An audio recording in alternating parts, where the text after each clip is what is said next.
Tick-tock, time to rock.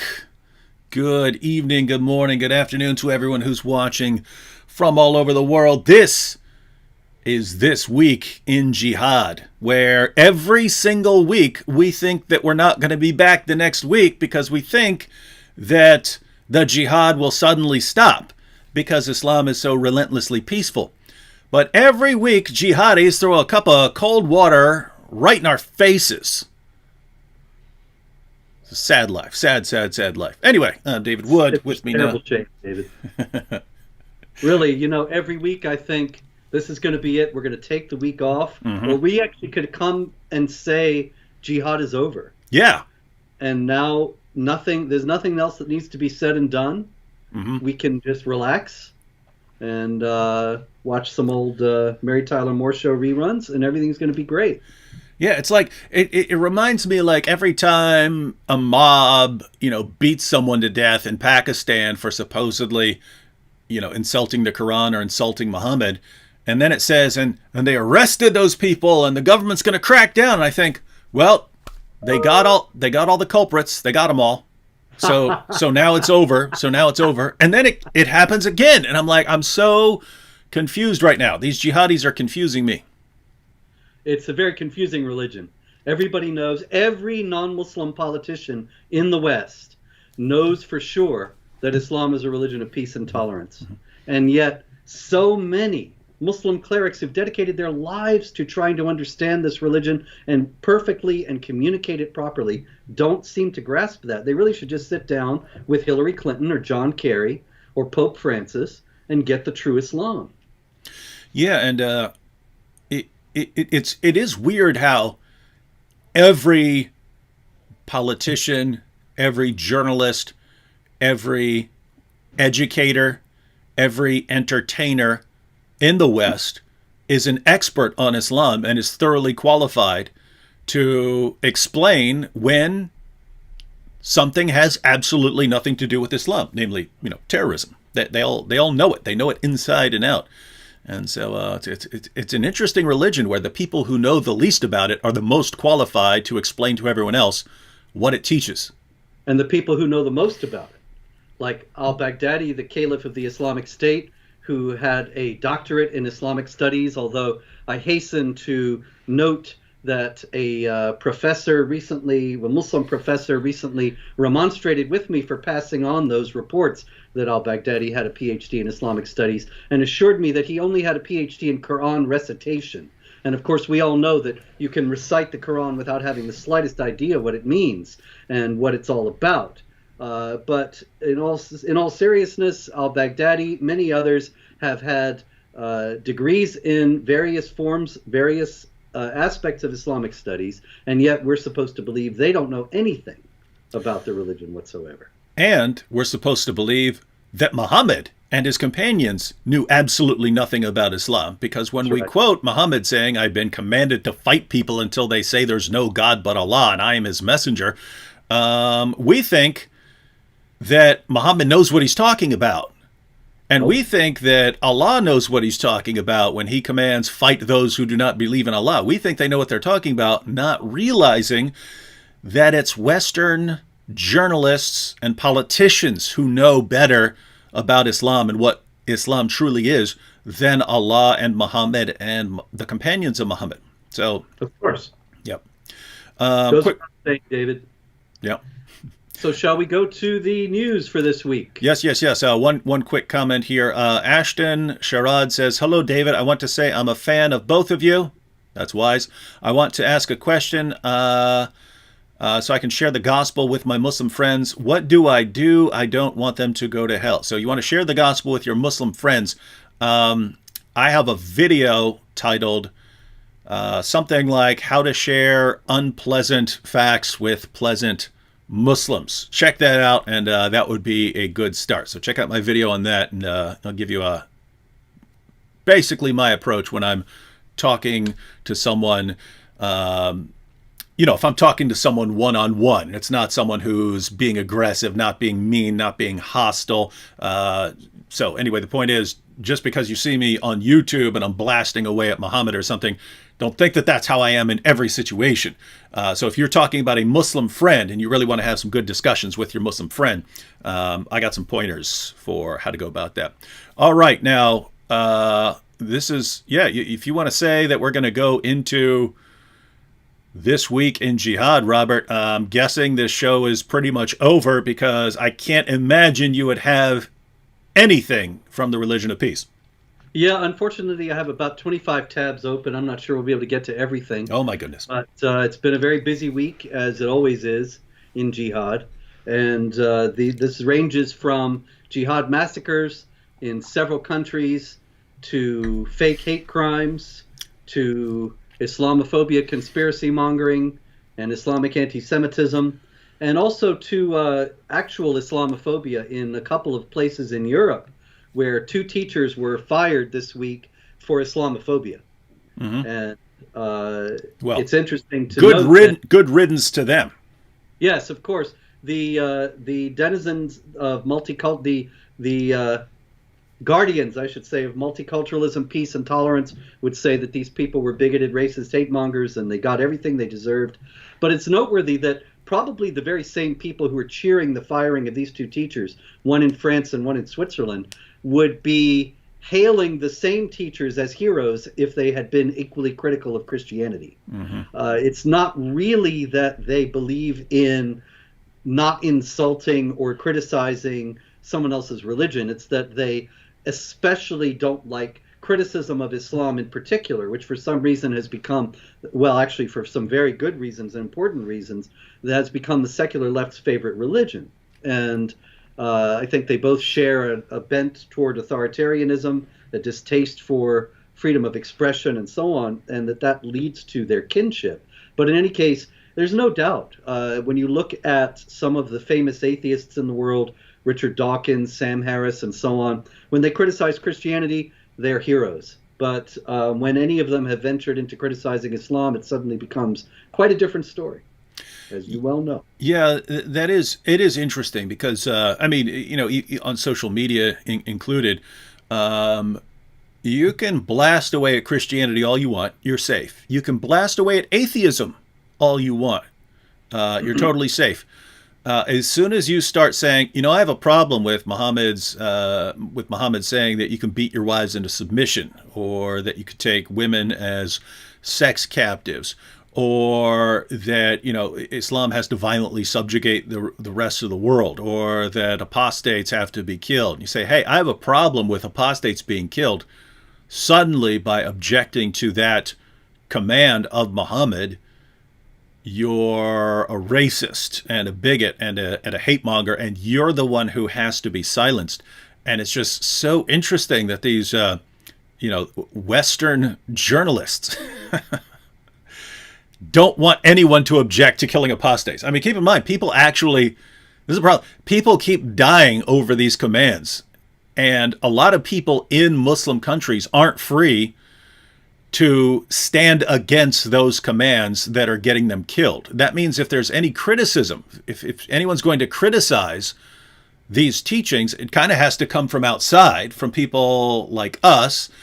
But as soon as we do it, we're confronted with an impenetrable wall of politicians and journalists and educators and entertainers all saying, no, you can't say that. You can't. And so what they really mean is no one in the entire world is allowed to speak against this. If you speak against it in a Muslim country, you'll be killed. You'll be beaten to death or beheaded or something. And if you speak against it in a Western society where you'd think, of all places, people would want you to speak about this, you have to be shut down, you have to be silenced, you have to be fired, you have to be all kinds of things. And really, really weird situation. All right, well, what do we have as far as, what do we have this week in Jihad? Where do you want to start?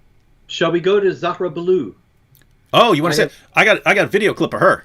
Yeah, why don't you break down the situation? Now, her comments were from a few weeks ago, but the story right now is that she's taking a sabbatical or something because of the blowback. She's under Zionist attack, as she herself puts it, and so she's taking a break.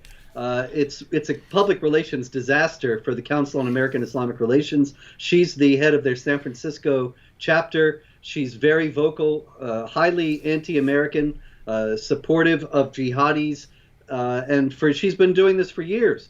So she made more or less a routine speech for her, as you noted a few weeks ago, at the American Muslims for Palestine, which is a Hamas-linked group in the United States that was having its conference. And she said that there's this terrible Zionist effort to foster Islamophobia and to make people hate Islam and Muslims to further their nefarious Zionist aims. She went into a lot of detail about this, that she said that, for example, that the Zionists hate CAIR and the American Muslims for Palestine because they're in favor of Black Lives Matter and so on, and not just the Palestinian cause. She was very much playing, in other words, to the leftist Islamic alliance. But in any case, now this has blown up for CAIR because it's a kind of open anti-Semitism in her conspiracy mongering about Zionists working to foster Islamophobia. She's suddenly exposed the deeply anti-Semitic assumptions that all too many Muslims in the United States and around the world have, because they're embedded within the Quran, which calls the Jews the worst enemies of the Muslims in chapter 5, verse 82, so many other deeply anti-Semitic passages. And so to try to take the heat off, I believe, she's taking a sabbatical for a while till this dies down, and everything will go on as before pretty soon. But for the moment, they don't want all this pretty much open anti-Semitism out there. Now, Robert, no offense, but I can't believe anything you're saying right now, and so I'm just going to play some of what Zahra Balloo said, so everyone can see that you're totally exaggerating and making stuff up about her, that everything she said was inclusive of everyone, completely tolerant, no problems whatsoever. So let's go ahead and watch a couple clips. This is about 2 minutes of clips from Zahra Balloo to completely refute and destroy what Robert just said. Here we go. I want to underscore first and foremost that as Muslims, Islamophobia is not something we've been dealing with for 10 years or 20 years. It's something that we've been dealing with for hundreds of years. From the moment that our Prophet Muhammad, peace be upon him, introduced his message to his community, people opposed him. People opposed him. People were violent against him. They dehumanized him. They boycotted him. And the Muslims were unsafe. But over and over again, they turned to their faith and they emerged victorious. So these conversations are heavy, but they are not unprecedented.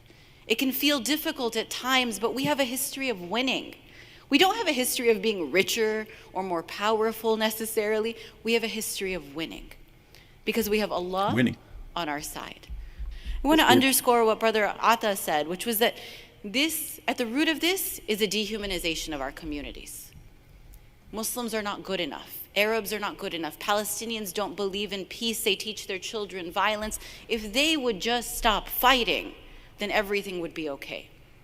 We know that that's not true. We know that it's a talking point, that they dehumanize us to advance their agenda. That Islamophobia is a well-funded conspiracy, a well-funded project, a well-funded... Did you catch that? Oh, yeah. She said she caught herself. Islamophobia is a well-funded conspiracy, project. She knows what words to use and what words not to, of course, but she might as well have been wearing a tinfoil hijab. Really, the whole thing is absolutely paranoid. Oh, yeah. We're not done. But go ahead and finish what you're saying. Okay. Project to marginalize us, to imprison us, to deport us, to silence us. And they do it because they're afraid of what we will do. They're afraid of our message. They're afraid of our advocacy. They know that Muslims fight for Black Lives Matter. They know that Muslims fight for police accountability. They know that Muslims fight against homelessness and poverty. They know that Muslims care for the environment. And most importantly, they know what my parents taught us. that Muslims fight for Palestine, that Muslims will fight for a free Palestine, and so they must come after us. The organizations that promote Zionist agendas, materials, marketing, and legislation are the same ones that want to ban Muslims, are the same ones that want to pass anti-Sharia legislation.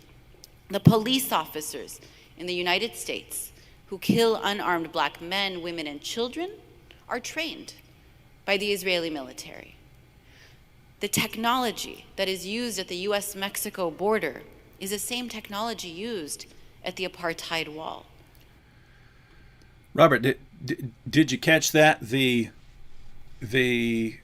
Israeli military is training U.S. police officers to kill black people. And this is all part of the conspiracy. I mean, project. Yes. The project. This relentless demonization of Israel in this this fake idea that the Israelis are teaching American police to be brutal. It's false on so many levels, but it's rooted in the Islamic anti-Semitism that we were touching on before. Zahra Billoo sees the Israelis as the fountain of all evil because this is what the Quran tells her.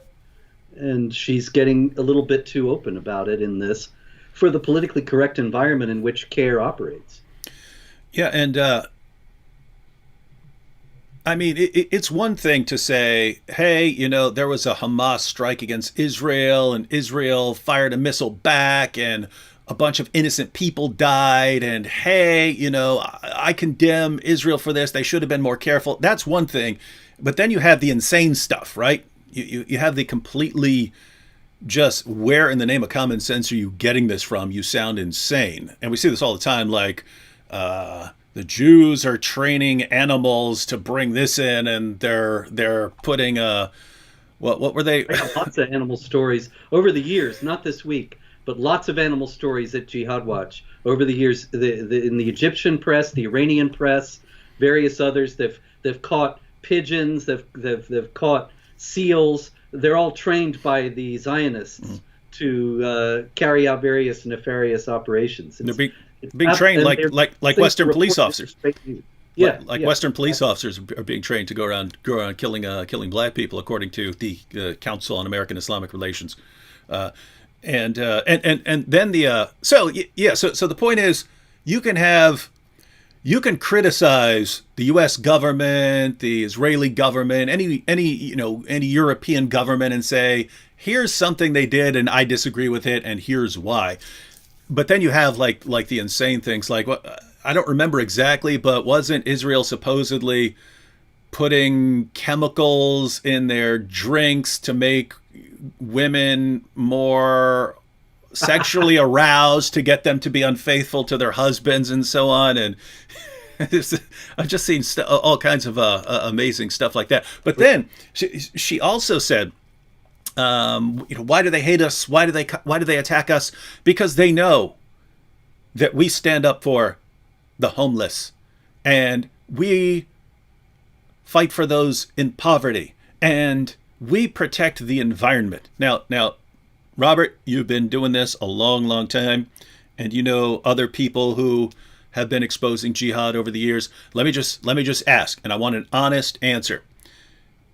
Is your main problem with Islam A, that it fights poverty and stands up for the environment, or B, the terrorism, the relentless terrorism that's been going on for 14 centuries? Which one of those is a bigger issue? Be honest, don't lie. I have to go with B. Oh, okay.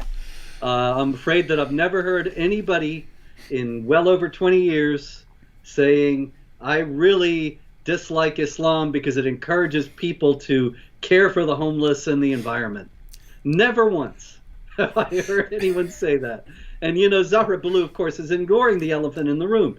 If there weren't jihad terrorist acts, if there weren't jihad terror plots, then nobody would have any problem with Islam. There are all kinds of people of all kinds of religions in the United States and around the world. And nobody's interested in shutting down any of these religions or any of the people who hold to these religions. It's only because they are relentlessly attacking the rest of the world that anybody gets upset. And that the fact that they are attacking the rest of the world because of these violent, aggressive imperatives within the Quran and the example of Muhammad. And so, of course, she knows this. She has to know this. She's not an idiot. Yeah. And she's very much trying to set up a smokescreen so that the naive, the easily led, the brainwashed by Pope Francis will not realize that this is the case. And I mean, just think about that, because you have people who are pandering to their audience, right? And so, I mean, think she's sitting there in front of a Muslim audience, and the reason they hate us is because we fight poverty, we help the homeless, we stand up for the environment. That's why they have to come again. I mean, that's so insane. I mean, I'm trying to think, like, so I mean, I can imagine being at a Christian conference. And I'm just thinking, if some Christian speaker stood up there and he said, you know what? There are lots of atheists nowadays who complain about Christianity. And I was like, yeah, that is true. Huh? He goes, I'm going to tell you why that is. It's because Christians have homeless shelters. And I'd be like, what? That's not what, I mean, yeah, they complain about Christianity. That's not it. That's not the reason. That's ridiculous, right? It is a ridiculous thing to say. And yet that's what passes for an awesome presentation well, it's noteworthy that she's taking a sabbatical, because it shows that the awesome presentation didn't go over very well with a lot of people that were allied with CAIR, and a lot of the leftist Jewish groups that have been fighting so-called Islamophobia. Even the ADL, the Anti-Defamation League, was upset with her about this because she's blaming everything on the Zionists, when ordinarily they would have been completely in her camp. And so it'll be interesting to see how long she's gone, if she comes back. Oh, she'll be back. She'll be back. That's not enough. That's not enough to get rid of you from CAIR. Oh, I'll just add one last thing, and then we can jump on to another topic. Just last week, we were talking about Ilhan Omar's Islamophobia bill.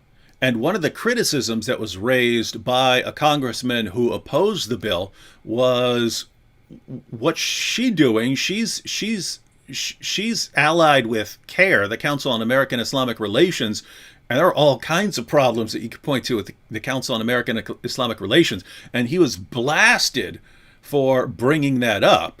Like, how dare you say anything critical of CAIR? And yet here we are just a week later. And really, with me, Robert, it's the hypocrisy, right? I mean, sure. On the one hand, you had... That's why she took the sabbatical now. Yeah. Because CAIR is thinking, well, we can't make Ilhan Omar look bad by having Zahra Balloo out there with her tinfoil hijab on. And it's the entire time she's complaining about people dehumanizing Muslims. Guys, what I do, I'm not doing it to dehumanize Muslims. I'm doing it to help Muslims. It's your religion that is dehumanizing people. I'm against that because it dehumanizes people, even you, right? I'm here to... Dave, I couldn't agree more, but it's a very important point to note that this dehumanizing language, that's a prelude to shutting us down. Yeah. I think I told you before that the Global Internet Forum on Counterterrorism has classified me as a violent extremist. This is the counterterror arm of Microsoft, YouTube, Twitter, etc. And they, when my lawyer wrote to them, they wrote back and said, but he's always dehumanizing Muslims by reporting on the crimes of jihadis.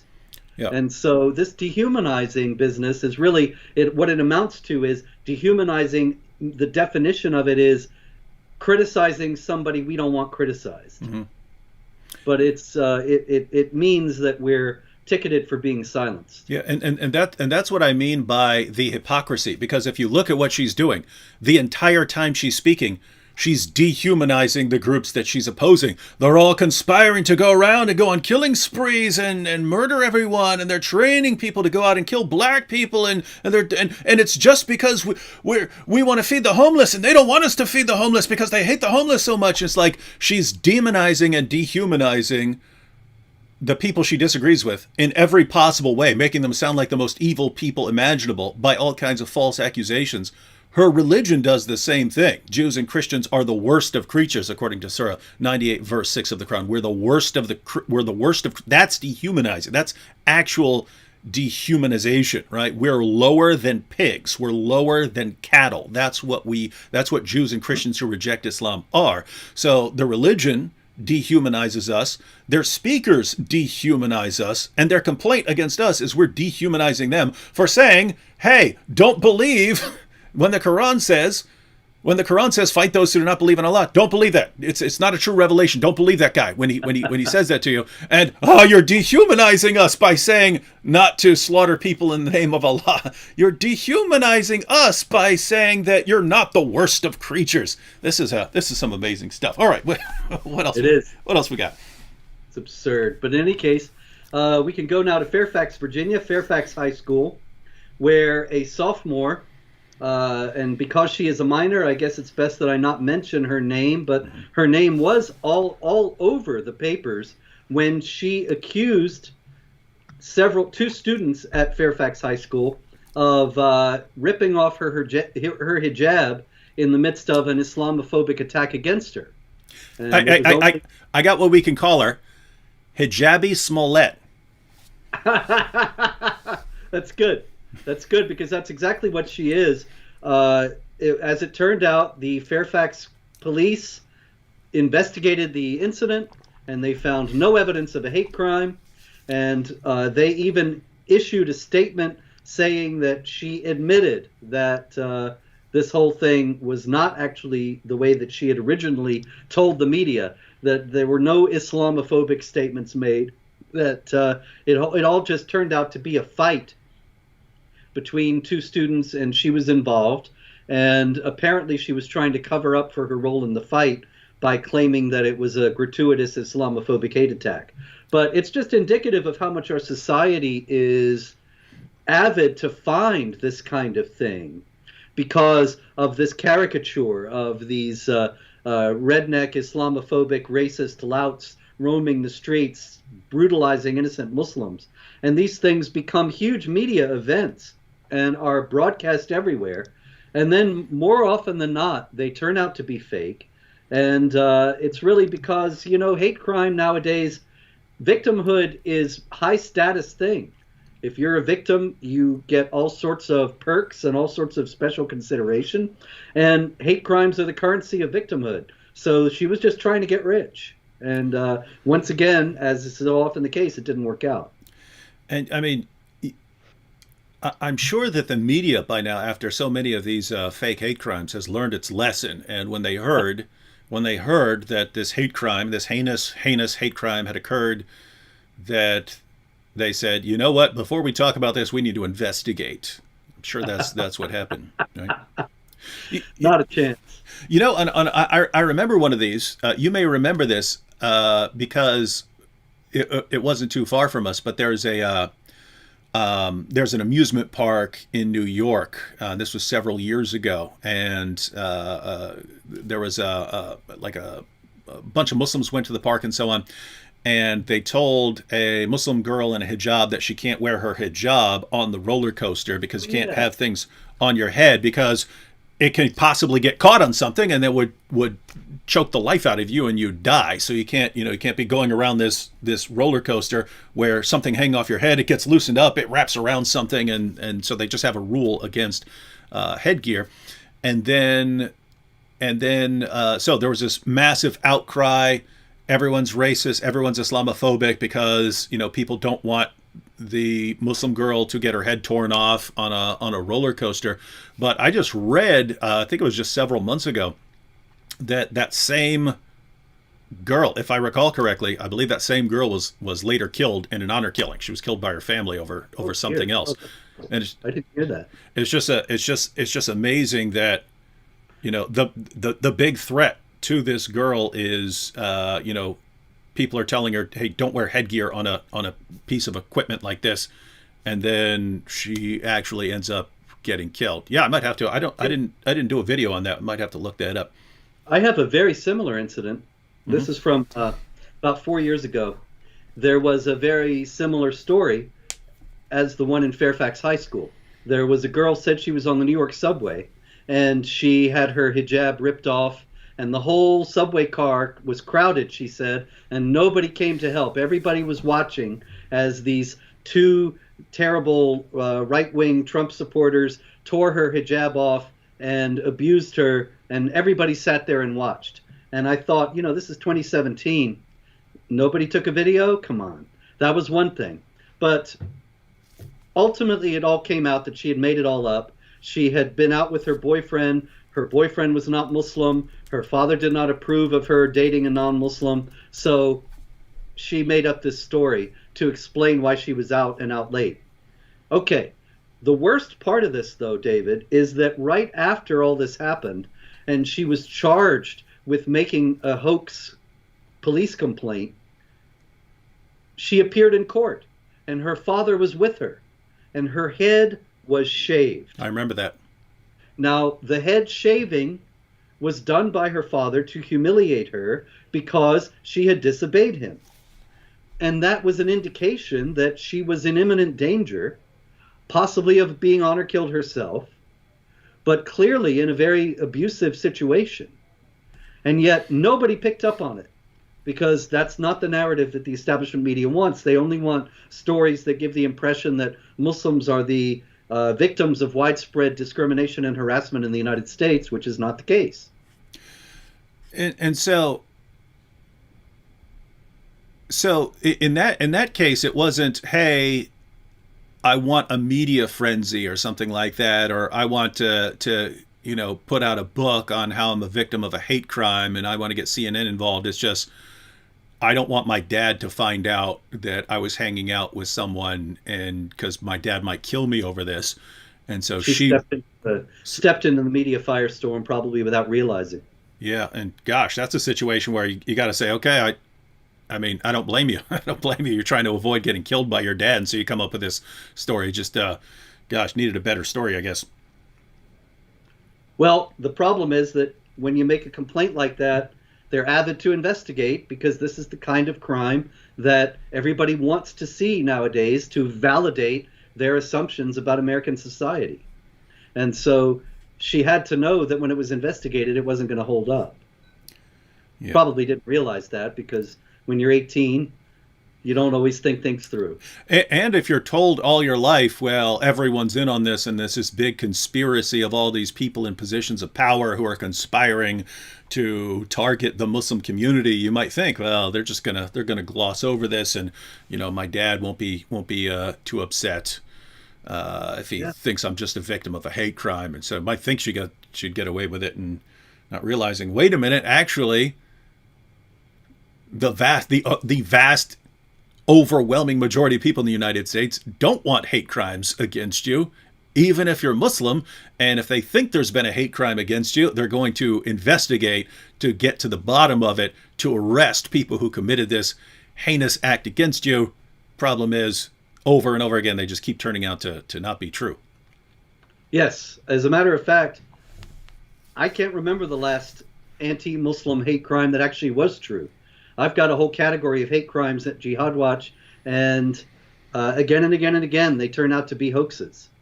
It's a shame, but I understand why they do it, because this is what gets you status nowadays. This is what is currency in our society. And you get protected victimhood status.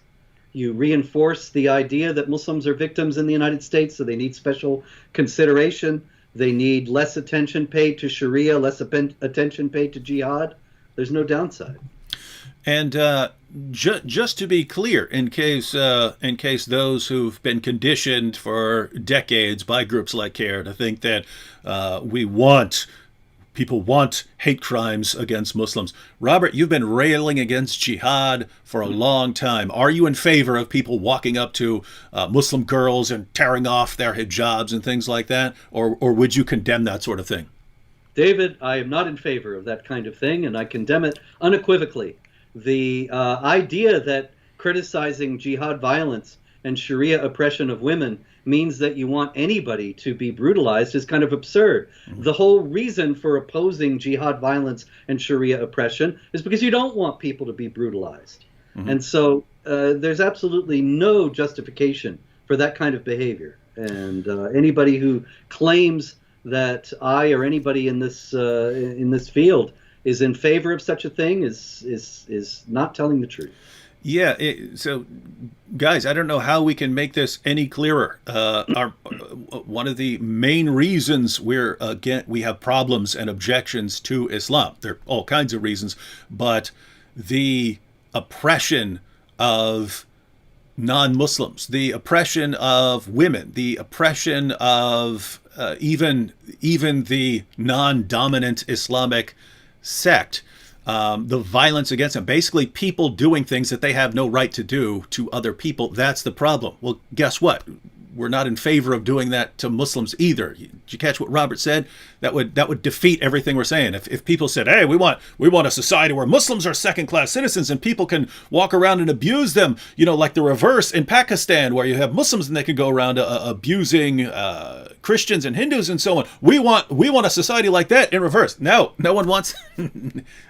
We don't want that. And yet, if you ask groups like CAIR and so on, if you ask Zahra Balloo, what do we want? That's what we want. She even said they want to arrest us, they want to deport us, they want to do all of these things. Yeah. All right. Well, we've only we've burned through a good chunk of our time. Let's go into a more rapid fire mode with any of the remaining stories you got. I'll try to keep my comments. I got so many remaining. I'll try to keep my comments to a minimum, although I will not be able to keep that promise. Okay, no problem. There's an awful lot this week. Unfortunately, I think that it would let up in the run-up to Christmas, but that's not the case. We have out of Nigeria, Islamic State, West Africa province, on Sunday, December 19th, murdered 12 Christians in an attack in Borno State. These people were on their way out of church after attending worship services. 12 Christians killed in a jihad massacre in Nigeria. One quick thing, Robert. I couldn't resist. I visit multiple news sites every single day. I didn't see that on them. I can only assume that you're making that up. That's one. But two, hypothetically, if something did happen like that and it was reversed, I remember when there was an attack on a mosque in New Zealand. I remember it was international news for months. It was international news for months. And yet, if it were to happen to a church, we don't hear about it. That's right. This story, the source for this story is a site that tracks Christian persecution, Morning Star News. And they have sources on the ground in Nigeria. So I have no reason to doubt the report. Unfortunately, it's altogether too much like many, many other reports. This happens on virtually a daily basis in Nigeria, as is also shown by, this is a story out of the Nigerian publication Independent, not to be confused with the Independent in the UK. And the Nigerian Independent noted on December 19th also, excuse me, that the death toll had reached 38 in another jihad massacre in Kaduna State. The other one was in Borno State. And in Kaduna, the Muslims swooped in, killed people in several villages, set fire to vehicles and farm produce and houses. This all is in the service, of course, of trying to clear the non-Muslims out of the area so that the Muslims can take hold of it. What we call the Islamic world was Islamized in much the same way many centuries ago, outside the historical memory of most of us, which is a shame because the same thing is happening now. Well, I'm struggling to believe anything you're saying right now because it flies in the face of everything I hear from Western news organizations. Who we know are trustworthy. Absolutely. Another story out of Nigeria is little bit different.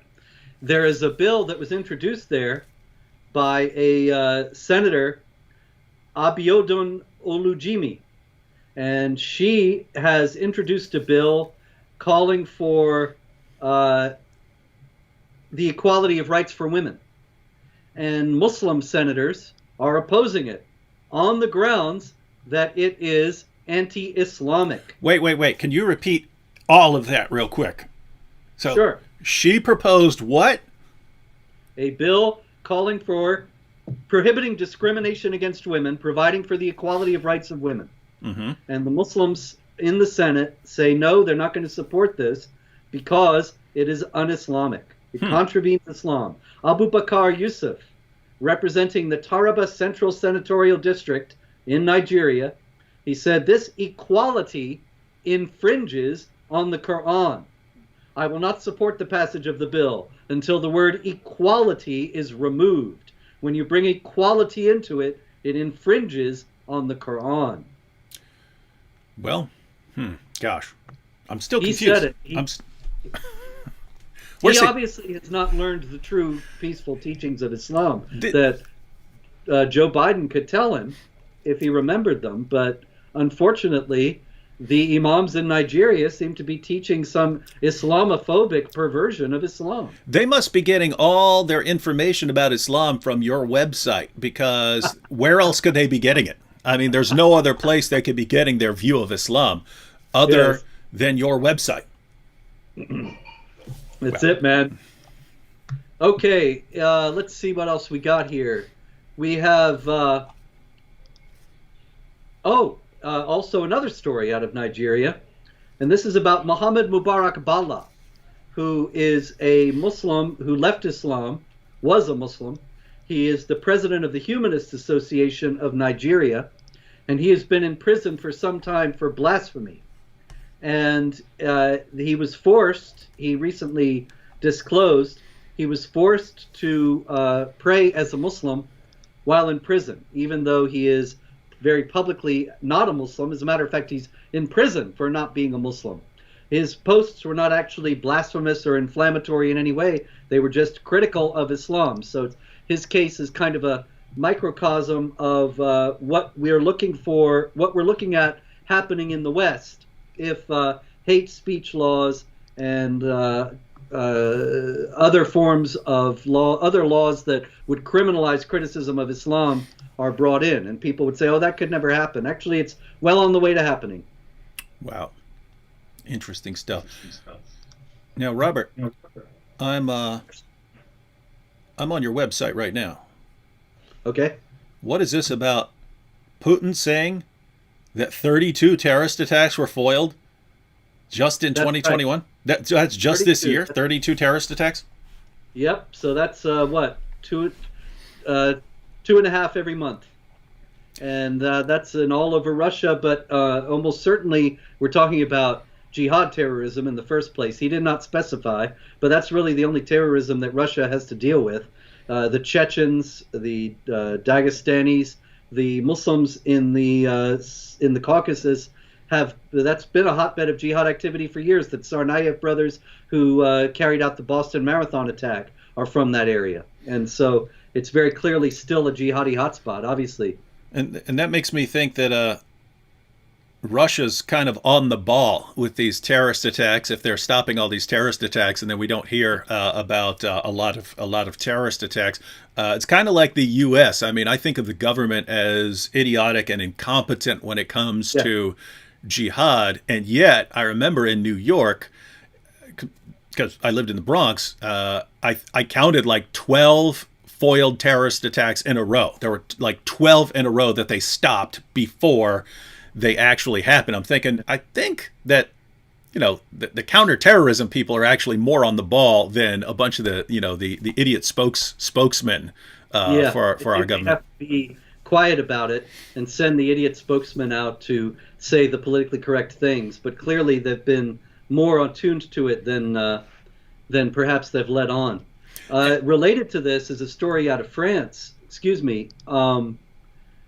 and that is that a mosque that was found to be preaching hatred, violence, and jihad has been closed for 6 months. That's kind of racist. That's what the Muslim leaders in France are saying. But I just thought 6 months? Come on, you think they're going to open up in 6 months and they're going to be preaching love and peace and brotherhood? This is just incredibly naive. It's like getting banned for a week on YouTube and like, you were criticizing jihad and the killing of apostates, but we're giving you a 1 week timeout, and you're going to come back and not be opposed to those things anymore.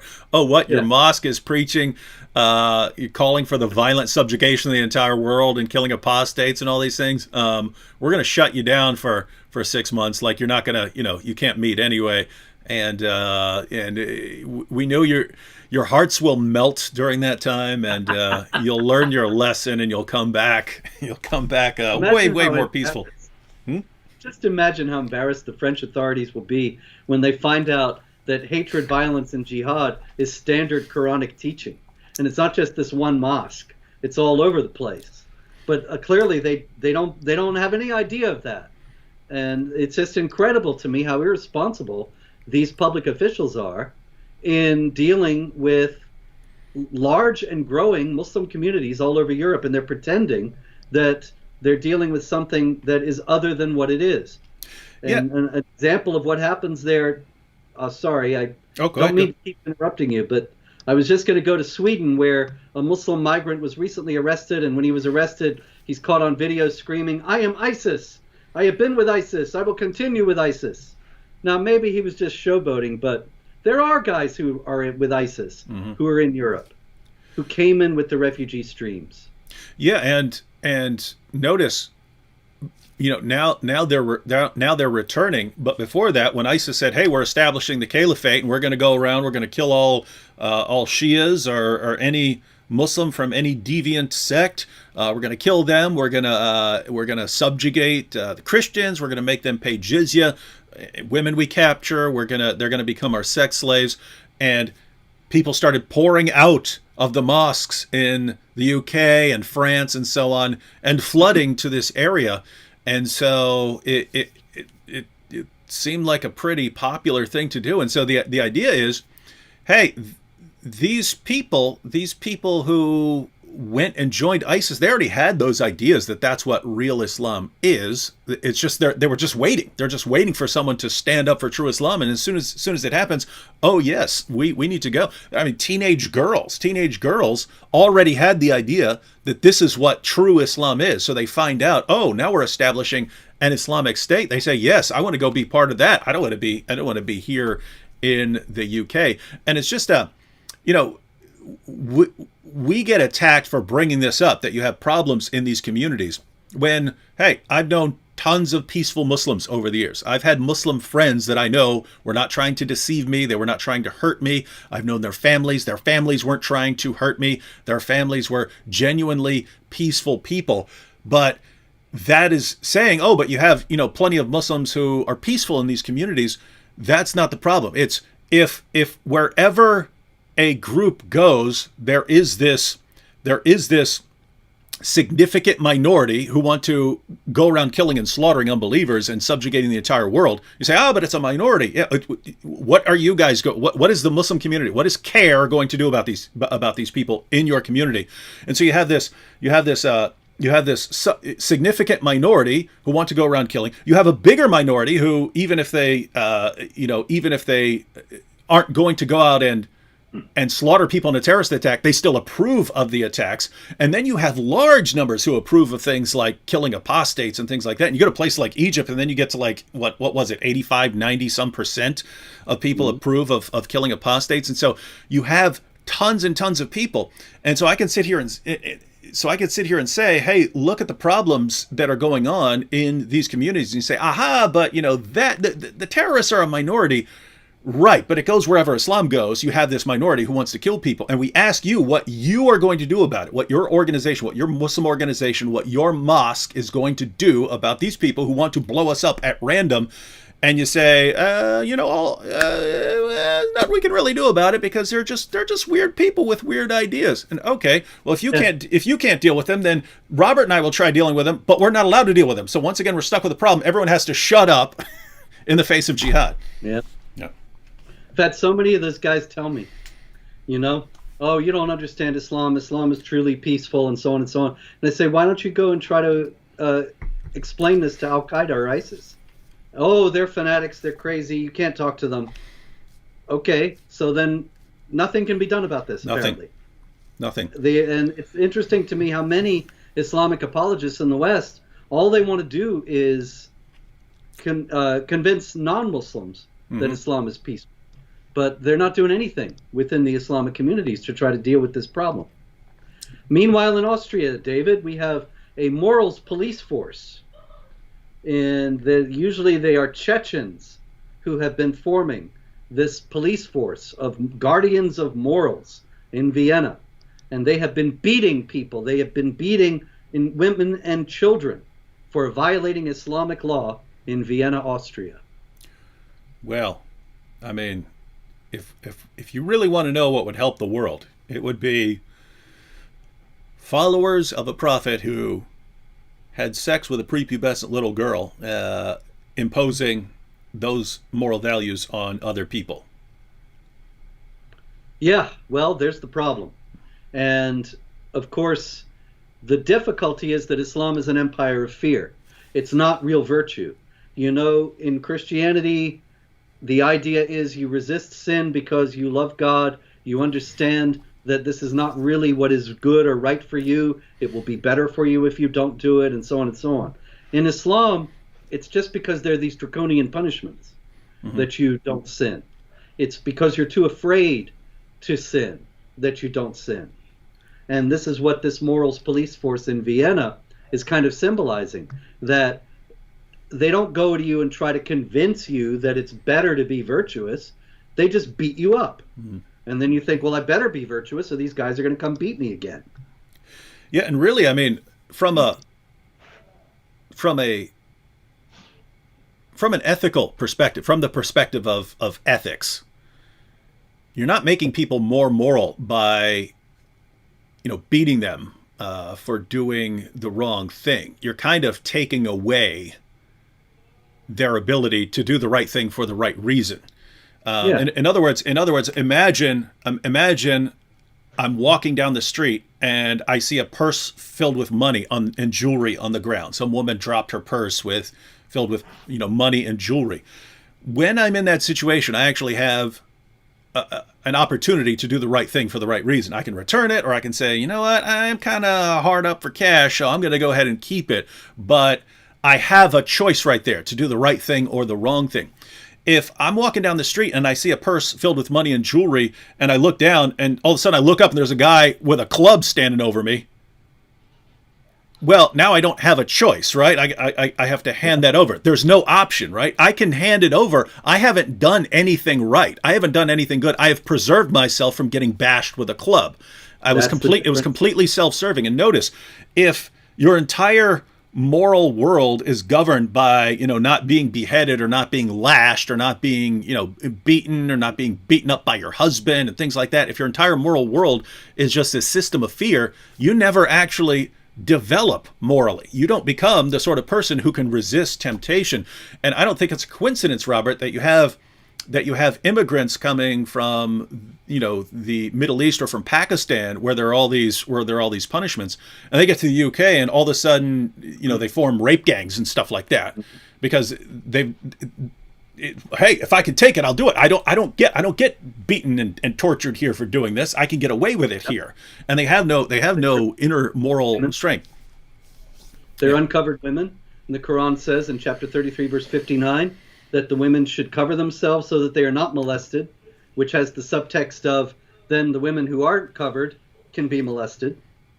So there you go. Unwrapped food. Now I know you had a bunch more open tabs, but with these last one more, David, I got to give you. Okay. Before we go, okay? Yeah. One more. This is out of France. Okay. And a few days ago, a Muslim appeared in court, actually on Monday, for justifying terrorism, premeditated violence, and threatening to kill. He assaulted several people, and he screamed, "You infidel! We're going to kill you all! Allahu Akbar." And so this, unfortunately, is all too common, increasingly common feature of life in France. And it's interesting to note once again that by screaming Allahu Akbar, the man who is carrying out these assaults explicitly grounds his actions in Islam. And it is as if he is saying, I am being brutal and violent to you because I am a Muslim, because this is the command of Allah for me. Very, very strange interpretation. That's another guy who must have been getting all his information from your website, because there's nowhere in the Muslim sources which call for, violent jihad. You couldn't come to this conclusion unless you're just insane, some sort of insane bigot. He was probably helping the homeless. Yeah, we do have a couple of minutes left. I was wondering if you could just touch on the issue of social media issues going on, because I'm seeing something about Facebook here on the front page of your website, and the title is "Facebook allowed photos of beheadings from ISIS and the Taliban to be tagged as insightful and engaging." Yes, that's insightful with an SIGHT, not inciting violence. This just indicates that Facebook is a terrible double standard in its policing of whatever it called. What does it call it? Inappropriate content. In any case, there have been many, many people who have dissented, who oppose jihad violence, who have been banned from Facebook. My site on Facebook is heavily shadow banned. You can barely find it. If you find it, there's hardly anybody there. This is I gave up on Facebook. I just left. I deleted my account. Yeah. Well, I can understand that, except my tech guy won't let me delete it altogether. Yeah. Well, I'm not telling anyone else to do it. I'm just saying I got to the point where it is pointless for me to be on here because they just kept in. Yeah. And in fact, I'll tell you, the kind of straw that broke the camel's back, because I would get messaged a death threat. "I'm going to kill you, David," and I would say, "Hey, look at this. Look at what someone just sent me," and Facebook would ban me for 3 days or a week for posting that a guy threatened to kill me. Now, they obviously wouldn't do that. If someone threatened a Muslim and the Muslim said, "Hey, look, this guy's threatening me," they're not going to ban that. But if I say, "Hey, this guy threatened to kill me," I would get banned for hate speech. It's hate speech for me to post that someone else called for my death. But the one that happened over and over and over again, I put up with it for a while. But the one that really, the straw that broke the camel's back, I posted a picture. It's a pretty famous picture. I'm sure many people have seen it before, of a Nazi rally. They gathered workers at, I think, a shipyard or something like that, and they made all the workers do the Nazi salute, and they take a picture. And there's one guy sitting in the middle with his arms crossed, and he's just looking like really annoyed, like what is this nonsense, right? So I posted a picture of that guy with a circle around him and an arrow pointing to him saying, "Be this guy." In other words, be a guy who look, if you want to kill me, but I'm not hailing this guy, right? Facebook banned that for hate speech, right? I'm like, wow. But notice how perfect it is, right? I'm saying, be the sort of person who would not back down, even if you're surrounded, by a group that would put you to death. Don't back down. Facebook says, we can't allow that on our platform. We can't allow you to say something like that. You can post pictures of beheadings. They're insightful. Jihadi sites have had no problem. That's what the story's about. Mm-hmm. Jihadi sites do not get flagged on Facebook. All right. Any final words before we sign off for the week? Never to be heard from again? Yeah, I think this is it, David. That's the end of Jihad. They're going to hang it up at the end of this year, and so we're done. Yep, we are done talking about Jihad, because really that force of peace within Islam has to be kicking in right about now. It's a religion of peace, and in 14 centuries of jihad against the entire world, obviously the jihad movement has to be out of steam, and we're going to get the peace is going to kick in. We're going to get the greater jihad now. We can talk next week about how Zahra Balloo devoted herself to prayer and good works all week, and that was her jihad. That was her jihad. Staying fit. That's her jihad. All right. So everyone who's watching, all you Muslims who are watching, you flip out when we talk about your prophet and say we must hate you because we criticize your prophet and we criticize your book. Guys, that's part of your religion, to hate people because of, you have different views. That's part of your religion, right? When it says fight those who do not believe, then you think that any time someone says, well, they don't agree with you on something, that's a call to fight. No, I'm telling you this stuff because I want the best for you. And Islam is just not the best for you. Islam is not what's best for you or for anyone else. So leave that religion. All right. Thanks to Robert Spencer. Definitely want to visit Jihad Watch. If you don't have a copy of The History of Jihad, get that on Amazon. And once again, we'll never see you again because there's going to be no jihad before next week. Catch y'all later.